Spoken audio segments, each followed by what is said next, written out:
costing the government money. Now they got the National Guard in here, this is an oppressive government. That's what this is. This is an oppressive government. Right, you're saying that the guard's only out here because you're in the rich area. Because we're in the rich area. That's why they out. Let me ask you this. Justin Carr was killed out here demonstrating last night. Does that dissuade you from coming out here? No, it doesn't. Because I'm coming out here for people like him that died out here. Now, the police say that they've got evidence that he was shot by a civilian out here. He was shot by the police. How do you know that? He was shot by, because they got eyewitness reports, and all that eyewitness reports, somebody seen it. I have a friend that personally hit me up and said his friend saw him get shot by the police. Now, Megan said, had a guest on her show named Ryan, who said he heard the shot and immediately saw a young black man with dreadlocks with a pistol who ran off. I don't believe that. You don't believe that? I don't believe that. Okay. Are you worried about your own? The police shot him. You believe the police shot him? You believe it was a rubber bullet? I believe it was a real bullet. Got it. And that's what we've heard. There are two different versions. You've heard the version coming from the chief. He says there's no doubt in his mind that the evidence will show that Justin Carr was shot by a civilian out here. The version that the people believe out here on the street, Sean, is the rubber bullet, close range from the police. Mike, I guess if you can ask some of the other protesters there, in this particular case, there's been a lot of talk about, okay, racial incidents involving the police. In this case, you got a black police chief. You've got Keith Lamont Scott. He was black and the officer was black. Does that mean anything? Because he said Black Lives Matter. I believe all lives matter, including black lives, of course. But, is there any, do they take into account at all that this was not a racial incident? Well, let me ask somebody here. Hey, buddy, you want to answer a couple of questions? Sure. The question from New York is, do you take into account the fact that everybody from the police chief to the man who was shot to the police officer who fired the shot, they were all black? Does that change your position at all? No, I don't think it changes the position at all. I think it has to do with the training of police officers, and a lot of times the community, and myself included, we feel like the police, they don't have that long of a training. So it's a training issue. It's not so much of a black and white issue. Go ahead, Sean. Mike, it's a lot bigger than that. If it turns out that it was not because we have two distinct stories that have emerged here. If it turns out that Keith Lamont, if it turns out Keith Lamont Scott had a gun, does that make a difference to him? How to handle a situation. If it turns out that Keith Lamont Scott had a gun, are you going to change your position? Does it make a difference to you? No, because at the end of the day, from what I was told, is that he posed a threat. But I don't necessarily. Well, if he had a gun, clearly he posed a threat. I mean, I don't know if that gun was on his hip. I don't know if he pointed it at the cop. Even if he had a gun, I mean, he was waiting on his kids. So at the end of the day, I don't understand why he lost his life. So if you guys can clarify what you guys mean by posing a threat. Are you willing to wait for the investigation? Wait for all the evidence? No. When a black man kills a black man, he goes downtown for 2 years before he's found not guilty. So you're saying you're not willing to wait for the investigation? The video now. All right, you heard that. He says he's not willing to wait for the investigation, and his argument was when a black man kills a black man, they'll take him downtown right away. Sean. Mike, I want to follow up with that guy because I think he's raising a pretty poignant point here, and that is that if you have a case where somebody has in fact a gun, is he not willing to wait for the full investigation to go forward? Why are people so quick to rush to judgment? Don't police deserve the presumption of innocence? All right, the question from New York is, do police deserve the presumption of innocence? No, they don't deserve the presumption of innocence when they commit a crime. They are still citizens. They are sworn citizens. The question is, why aren't you willing to wait for the evidence? Because they don't wait. When you are accused of a crime, they don't wait to take you downtown. They take you downtown, give you no bail, and wait for 2 years before you're found not guilty. So if that's the case, until we find out the officer's not guilty, take them downtown for 2 years. Now, what if the guy who got killed, what if he committed a crime? He wasn't committing a crime, even if he had a gun. You know what? Don't you own a gun? What if it turns out he had a gun? You have the right to bear arms. So what if it turns do the out police he had deserve a gun us to... and he was a threat? If he had a threat, if he was a threat, how can you? If he never shot the gun, you can't say it was a threat. You don't know what he's thinking. What if he pointed the gun? You don't know what he's thinking. What if he pointed the gun, Mike? What if he pointed the gun? He didn't point the gun. They never said that. They never said that. That's unresolved from the video right now. Show the tape. Show the tape, and we can show the tape. Why do you have? Now you hear that often out here, Sean. Show the tape, and the police officer says he is reluctant to show the tape. And these guys, What the motherfucking tape? Show us the tape. Show us the tape. and I want to be careful because obviously we got them riled up here to start chanting, "Show us the tape." And I want to be careful that we're not stoking the embers here, Sean. No, I understand. All right, Mike Tobin, we'll get back to you throughout the night. Thank you so much. Joining us now with reaction, Fox News contributor, former Speaker of the House, Newt Gingrich. Mr. Speaker, I'd like your reaction to what you just heard there, when I just heard there. And, you know, I understand people want to see the tape, but it's an ongoing investigation. We've had, in the case, I would argue, in Trayvon Martin's case, in Ferguson, in Cambridge, in Baltimore, we've had a rush to judgment. And we've had people, especially leaders, create an expectation of a result or a verdict in a case that was never coming based on evidence that is accumulated over time. Why is there this unwillingness to give the benefit of the doubt, the presumption of innocence, wait for due process? Well, I mean, first of all, what I'm really struck by in the last couple nights' coverage is how much television maximizes the problem. You had a young lady last night who was on a show. I happened to be on the same show. She's very hysterical. She's very noisy. She showed up again tonight on videotape. She's getting a huge amount of coverage, and she is one person in a metropolitan area of 2 million. People believe this. Well, I think the total population that's turned out is about 1,000. That means another, 2,399,000 people who haven't shown up. And I think there's a tendency to then, encourage people who are standing outside, and you start talking to them. They get more and more excited, and they represent a very, very small group, but a large enough group to damage and to loot and to cause problems, which we saw last night when property, stores were being looted, etc. So I think to some extent the very nature of modern live television coverage heightens the tension and heightens the rush to judgment.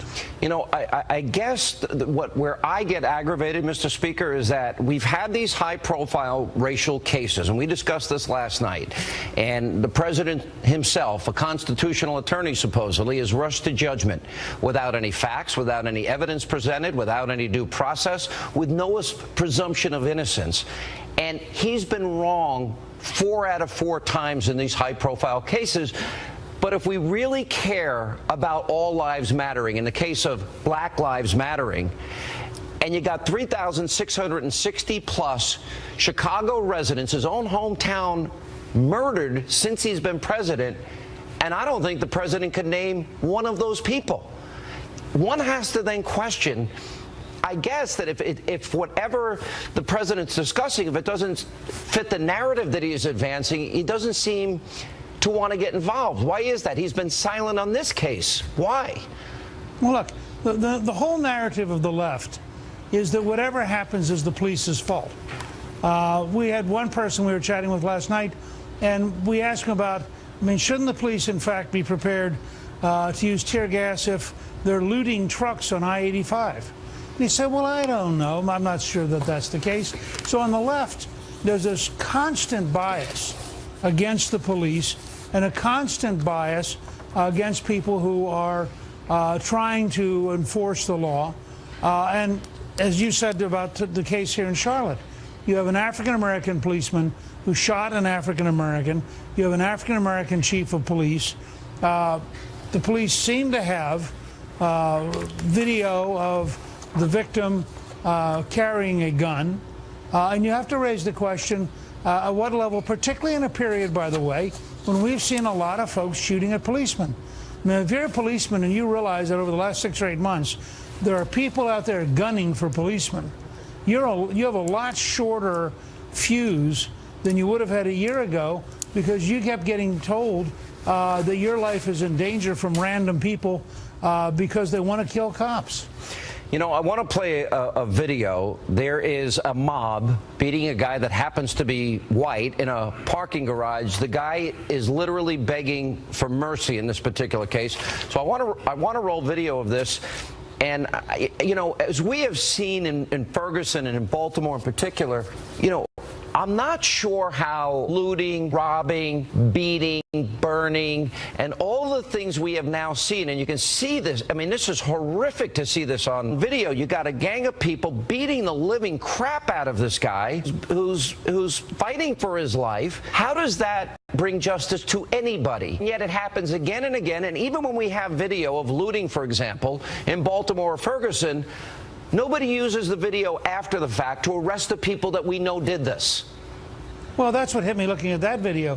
I don't understand why we don't have a standard that says if we pick you up in video breaking the law, we're going to come after you and we're going to arrest you.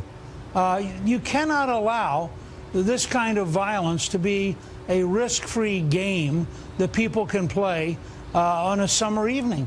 There has to be real consequence. And, of course, what you just showed is exactly the kind of mob violence which you would think African Americans with a long history with the Ku Klux Klan, with segregation, with the enforcement by Southern governments of segregation, you think there'd be some sympathy with the idea of getting beaten up by a mob, but there isn't, because once a mob becomes a mob, it loses any sense of justice or any sense of self-control. Let me ask you one political question. We've got a debate on Monday. Hillary Clinton, she got angry at one point today when being questioned by a local reporter, and then laughed at a reporter's question on her health, and then lashing out at Donald Trump. Let me play a little bit of that and what this is telling you. Listen. Some doctors have said, because of your age, as well as your opponent's age, that you could be at higher risk for dementia or even Alzheimer's, and have suggested you take some neurocognitive tests. Would you be willing to do that? I'm very sorry I got pneumonia. I'm very glad that antibiotics took care of it, and that's behind us now. I've met the standard that everybody running for president has met in terms of releasing information about my health. Now, having said all this, why aren't I 50 points ahead, you might ask? Well, the choice for working families has never been clearer. She looked unhinged. What is that? I had this afternoon, Vince Haley, who you know well, showed me that clip, which actually goes on for about 90 seconds. And he said something very similar. One of the challenges for her is that when she gets really intense, it's a little scary. And I think it'll be fascinating Monday night. I'm really looking forward to the debate Monday night because you have two such remarkably different personalities and remarkably different styles. You know, I would only offer one bit of advice, because I think Donald Trump knows the issues well enough. He's done enough interviews. He's done enough policy speeches, so I'm pretty sure he has that down pat. I think Hillary has one strategy. She can't run on her foreign policy record. She can't run on her Obama's economic record. She's certainly not going to run on character and trustworthiness and honesty and truthfulness.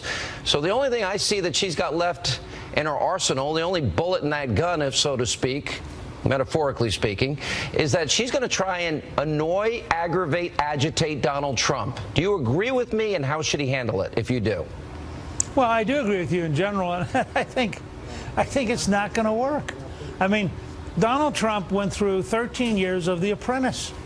He's been in all sorts of rooms and all sorts of reality TV, and reality TV with Hillary Clinton is something I think he's fully prepared to deal with. Now, again, we have no idea how this debate's going to go, and I'm not prejudging it.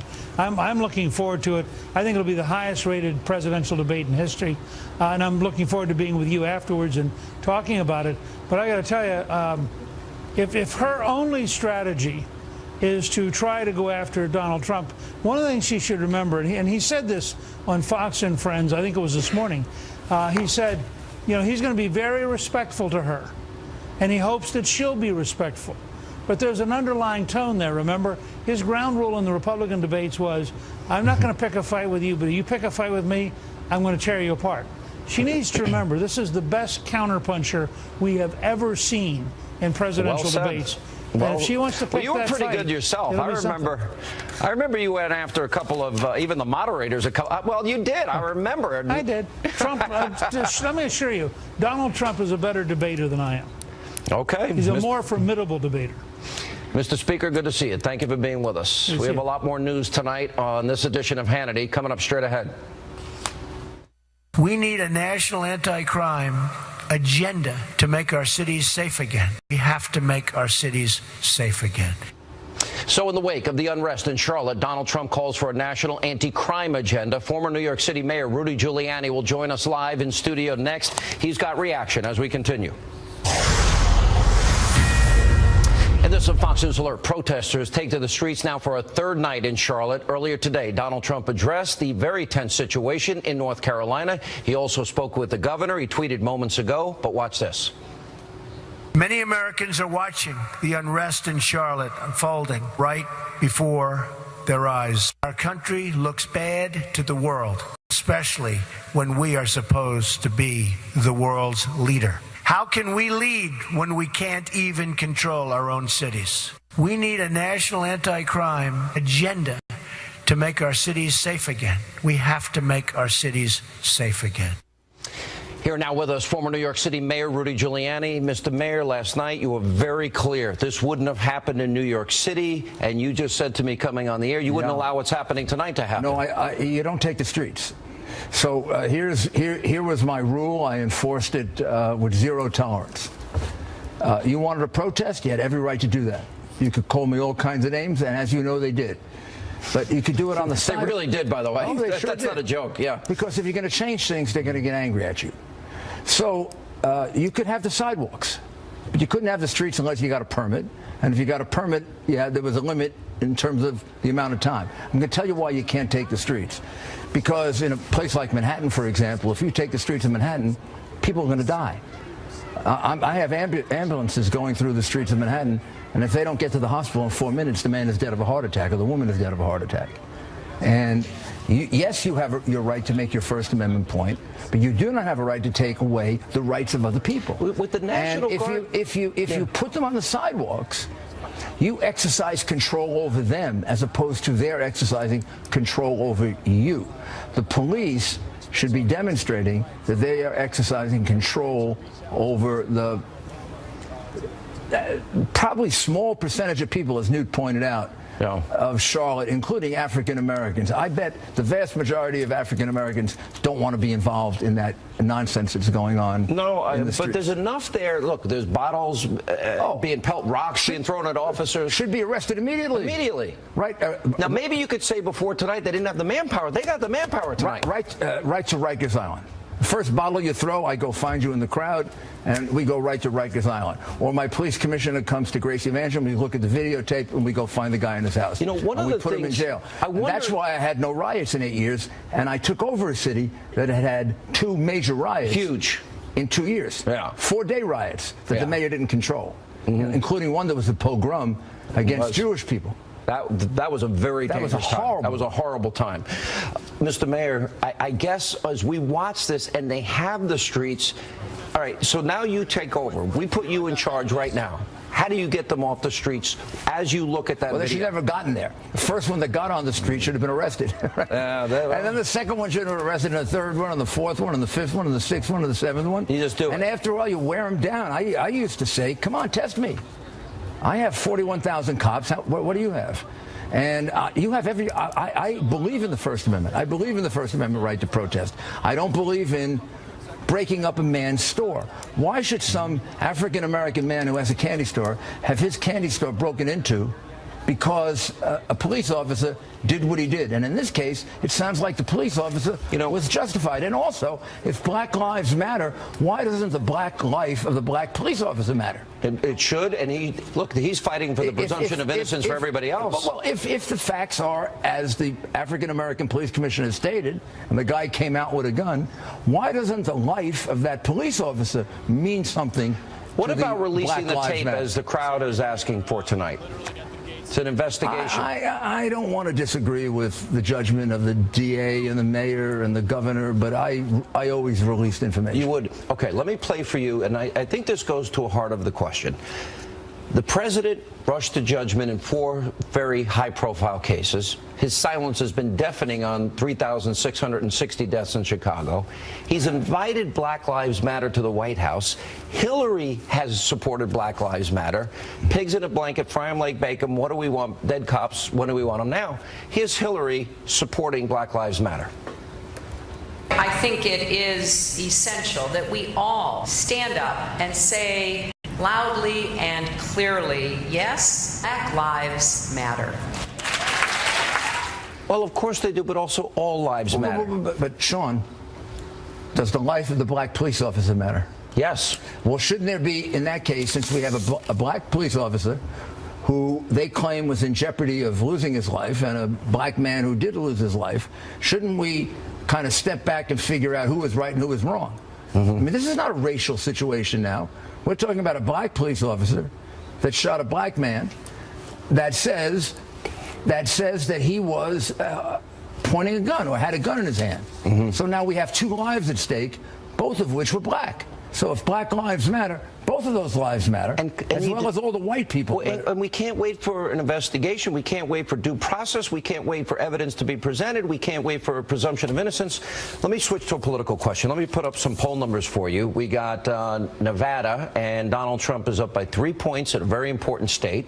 As you can see, 43-40, if we can put it up on the screen. And then we've also got North Carolina. That poll is the latest Fox News poll, and Trump is up there. Very important state of North Carolina, 45-40. Then we've got Ohio. We all know how important Ohio is. This is now the second poll that has Trump up by 5, 42-37. Here's my question. Donald Trump, on Monday at Hofstra University in Long Island, New York, will debate Hillary Clinton. Hillary Clinton, as I said to Newt, can't run on foreign policy, can't run on honesty and integrity, can't run on the Obama economy. Her job's going to be to piss him off. Am I wrong? Tell me if I'm wrong. I'll say I'm wrong. Sean, you're right on target. Her whole strategy has been, so far, to piss him off. To demonize him. Yeah, I know. And I'll tell you what she's done is she's created a fairly low bar, I think, for him. I mean, if you listen to her, you expect Satan to come out, a madman to walk out on the stage, who's going to knock over the podium and throw things at her and yell and scream. And that's not going to happen. And I believe that the Donald Trump that I know for 28 years is the Donald Trump you're going to see on Monday night. A sensible, reasonable, extraordinarily successful man. Do you agree she's going to try and get under his skin? Running for this office only because he loves his country. That's why he's running for this office. I bet the opportunity cost and the money he spent probably is costing him $1 billion. A fortune. Here's my question. Do you agree with me that that's her strategy to get under his skin and show that he doesn't have the temperament? Well, it's been the strategy of her campaign up until now. And the fact is, he does have the temperament a lot better than her. You showed that tape. I also saw the rest of that tape, like Newt did. I think we got a longer version of it. If we're going to talk about temperament, read the book by the Secret Service agent about Gary Byrne. Yeah, it's a great book. And you and I both know Secret Service agents. And I've heard stories. Yeah, I've heard a lot of stories. I worked with Secret Service 28 years, so. Yeah. And when they like you, they keep their mouth shut. Yeah. When they don't like you, you hear a lot of stuff. I've heard a lot of stuff. I will tell you that. Too. I know you're security. They don't tell me anything about you, so that's a good sign. They're all my friends. All right, Mr. Mayor. Monday's going to be fun. Are you going to be at the debate? You're darn right. I can't wait. All right, I'll be there. We'll be there, too, and we'll be broadcasting. Hope you'll join us. And coming up next, we continue to follow this situation on the ground in Charlotte and also tonight. Now, having said all this, why aren't I 50 points ahead, you might ask? Well, choice for working families has never been clearer. Whoa, we have the longer version. You don't want to miss it. Hillary doesn't seem to understand why she isn't 50 points up in the polls. Laura Ingraham, Larry Elder, react. That's coming up later tonight as Hannity continues on this busy news night. Straight ahead.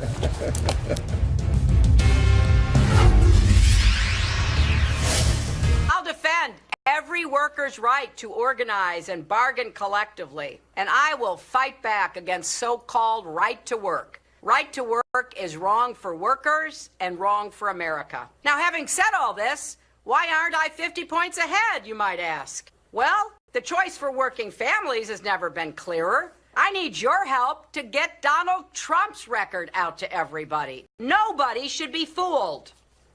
He proudly declared himself 100% right to work. He even hired a union-busting firm to break up an organizing campaign at his hotel in Las Vegas, where you are right now. And he built up his wealth by stiffing small businesses and contractors. That goes against everything we stand for as a country. My dad was a small businessman. I'm just happy he never did business with Trump. I don't know what would have happened to us. So look. Wow. Hillary Clinton saying she doesn't understand why she's not running away with the election. Here now, Salem Radio nationally syndicated host Larry Elder, the editor-in-chief of LifeZette. Also a syndicated radio host, Fox News contributor Laura Ingraham. Why are you laughing? She's unhinged. It's a shock that she's not ahead 50 points with that delivery. What was that? When you guys started playing that, I thought, well, that's really funny that she's participating in a spoof of herself. That's great. I'm taking this differently than you. I think there's something wrong here. That was just okay. Bizarre. Do you remember this levels. video? And I got criticized for daring to shoot. Remember this video? Watch this, Larry, and watch this, Laura. Yeah. Watch all of a sudden her head twitching and twitching and twitching. All of a sudden, ready, set. Watch, she turns her right. There you go. Boom, boom, boom, boom, boom. And I'm not making, and she does it again. There's something going on here. I'm not a doctor, but that to me looks like what was going on in that video. It's a very curious thing. I think that's why all these polls showed that people didn't think she was being completely forthright about her condition. But I'm focusing on the terrible condition of her economic plans and her horrific record, which she has a record of failure. We know that she has no real record to run on. But that was an odd. So odd, right, Larry? What do you think? That was an odd delivery. It was just strange. It was unlike anything I've ever heard her say before. Larry, what do you think? It is odd, but I'm not a doctor. I did have a doctor on to comment on that, and she made a speculation that perhaps Hillary might be suffering from Parkinson's. I don't know. What she is suffering from is she wants to be the third term of the Obama administration, and the record is lousy. You know all the stats. Worst economic recovery since the Second World War. First president ever to preside over recovery where we haven't had at least 3% GDP. And the difference between the 2% that they've had and 3% is 1 million jobs times the length of the recovery. That's 7 million jobs if Obama had just stayed on the golf course and practiced his putting. And people realize this. People are working harder, making less money. The wealth gap between an average black family and white family hasn't been this wide in 25 years. Black poverty up, black net worth down, black home ownership down, black equity down. That's why she's so worried about whether or not she's going to get that 95% black vote. Yeah, look at the split screen. This is the legacy. This did not come out of nowhere. The division in this country is division, despair, distraction, demonization.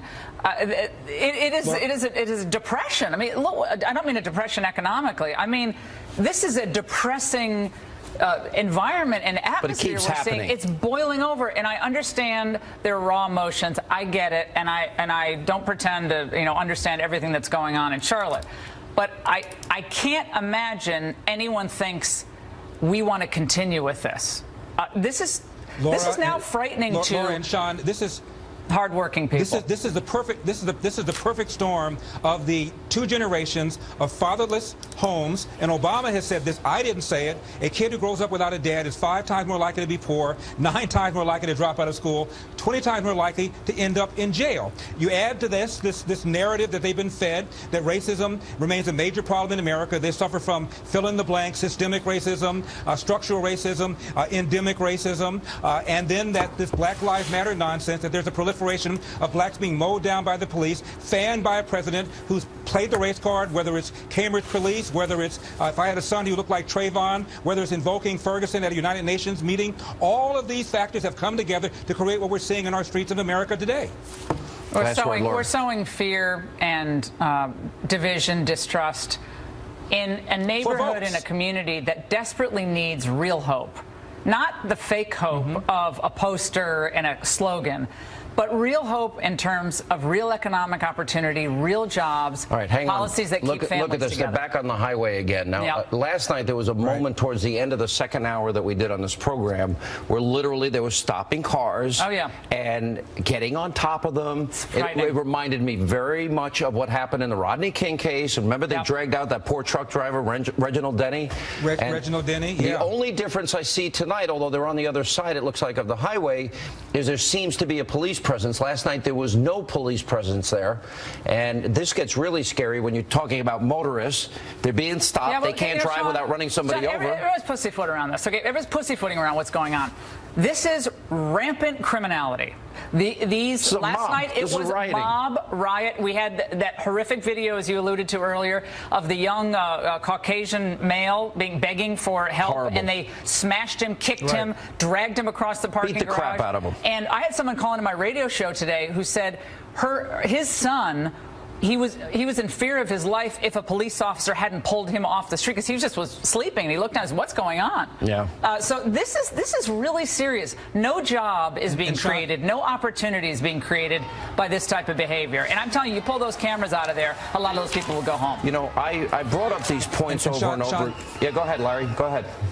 I was going to say, and Sean, this whole narrative is built on a lie. Michael Brown didn't have his hands up, didn't say don't shoot. True. You look at the last 45 years, according to the CDC, the percentage of blacks being shot by cops is declined 75%. Twice as many whites are killed every year compared to blacks. And it's true that 25% of the people killed are black, but that's because of huge proliferation rates. A black teenager is 9 times more likely to commit murder than a white teenager, and therefore many times more likely to be victimized by that. That's why the cops are there. It is rare for a cop to kill anybody, let alone a black person who's unarmed. Very, very rare. When we come back, we have Mike Tobin. He's on the ground right there in that situation. He'll join us next. Laura, good to see you. Thank you. And thank you very much, Larry Elder. We'll also get reaction. Bo Dietl, James Harris, that and more tonight as Hannity continues. Stay right there with us.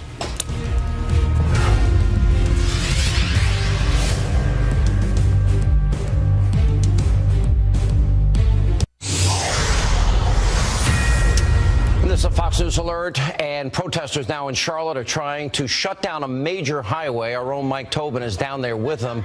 Mike, we saw a little bit of this last night, although there wasn't a police presence there, and these cars were being stopped on the highway. They were jumping on the cars. It was getting very precarious there. How is it tonight? Well, I didn't see any of the jumping on the cars, but what I did see is both sides of 277 were shut down right here in front of Bank of America Stadium. What you're looking at now is the aftermath, because as soon as the protesters, well, should I say shortly after the protesters got the highway blocked off, then we saw the cops in the riot gear. And all at once, they came advancing their line, thumping their shields with the intention of being intimidating. They also had the paintball rounds out. And it's my observation right now, there's some kind of a chemical irritant in those paintball rounds, and we've seen that before. I also have a very strong smell of vinegar, and that's because a lot of the demonstrators think if they put vinegar on a bandana, that will minimize the effects of the tear gas in the event that the tear gas comes out. This guy's telling me I'm lying, but I'm smelling vinegar. So you see the police right now in the middle of the highway. Their presence, you'll see when they clear off. You got police on the other side of the highway. And that's our situation out here, Sean. Unbelievable. All right, Mike Tobin, stay safe out there. Here with reaction, former NYPD Detective Bo Dietl and radio talk show host James T. Harris. Bo, do you agree with Rudy? You were there when he was mayor. This shouldn't even be taking place. Well, you know what? You have school buses. You got those plastic handcuffs. They got to be utilized, Sean. You got to get these people right away. These people are committing crimes. They're beating people up. They're robbing people. They're setting fires. They're doing whatever they got to do. They're assaulting people. They're committing crimes. If you don't stop this, this is going to continue. And just watching your show last night when you're interviewing people, why you're here, they have no real idea why they're there. Also, the fact they want to see the video. We have a due process of law. What, they want to show it in the movie theater? You don't take the law into your own hands. This is America. We have a judicial system. Look what happened in New York a couple of years ago when de Blasio let them demonstrate. Close down the Brooklyn Bridge, close down the roadways, and look what happened. They made an environment where 2 cops were assassinated in New York. What frightens me are these other people that are out there now. Could happen what happened in Dallas. I'm afraid for these cops out there. So they must go in there, get these troublemakers out there, lock them up when they commit crimes, lock them up, and disperse this. You can't let this keep getting going. It'll get its own legs, and then before you know it, you'll have a full riot situation where people are not going to be able to control it. All right, let me go. James T., your reaction. You know, I had a caller on my show today who said what you're seeing when you see these riots are not Americans of African descent who are looking for answers. You see people who are looking for revenge. I also had another guest on today who was brilliant. He said in the absence of perspective and context, what you get is chaos. And we're seeing people being allowed to run wild in our streets, in our cities. We're seeing lawlessness all in the, like this is the First Amendment rights, their First Amendment right to protest. They do have that, but they do not have a First Amendment right to destroy and disrupt society in this fashion. Yeah. All right, guys, we really appreciate it, Bo. I know you're out there. Bo, you running for mayor of New York? You going to try and clean this up? I filed for mayor of New York, and I love when de Blasio tells Trump he knows about the streets. How does de Blasio know anything when he gets up at 11 o'clock and starts work at 11 o'clock? I'm running against him. I filed, and I'm running as a Democrat against de Blasio in the Democratic primary. Bo Dietl against Comrade Bozo de Blasio. All right, we'll be watching closely. Thanks so much, both of you. Thank you. Thank when you, we come Sean. back, last night we had it out with Geraldo Rivera. He and Niger Innes are here to react to the very latest out of Charlotte, North Carolina. Straight ahead.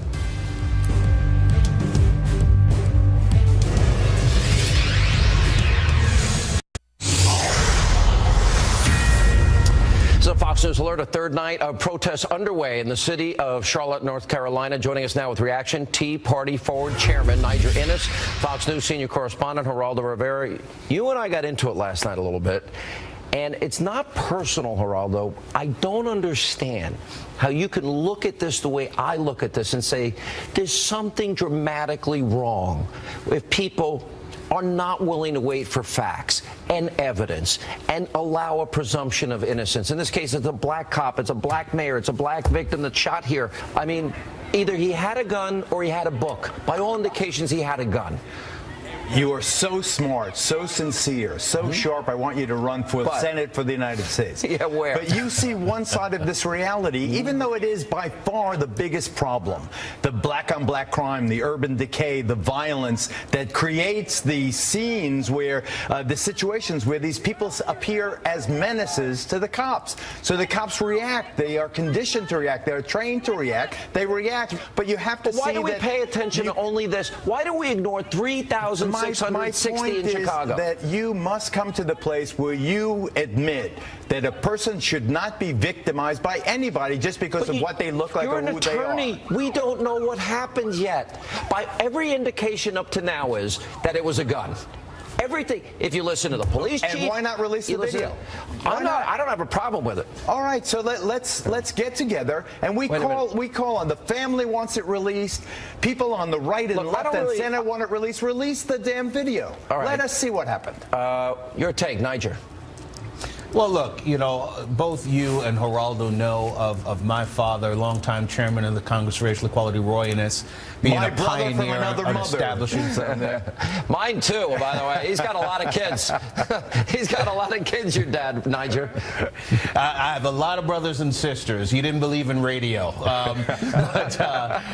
He was a pioneer in establishing civilian complaints review boards at a time when when the police brutality was a serious problem in the inner city, in the Harlems of our country. It is a different age. For the couple of hundreds of blacks that are killed by cops, there are thousands killed by other blacks. And there's something insidious. It's a subtle white supremacy that is being promoted by the Black Lives Matter crowd because they don't talk about the thousands of blacks killed by other blacks. It seems like black lives only matter when they're killed by white cops. What about Geraldo? I said that to you last night. I believe it, but listen, the fact, and Niger says it well, thousands of black people killing other black people, hundreds of black people being killed by blue people, but that doesn't make them nothing. That's not a. Right, but then, why is there virtual silence about the other one, the thousands, and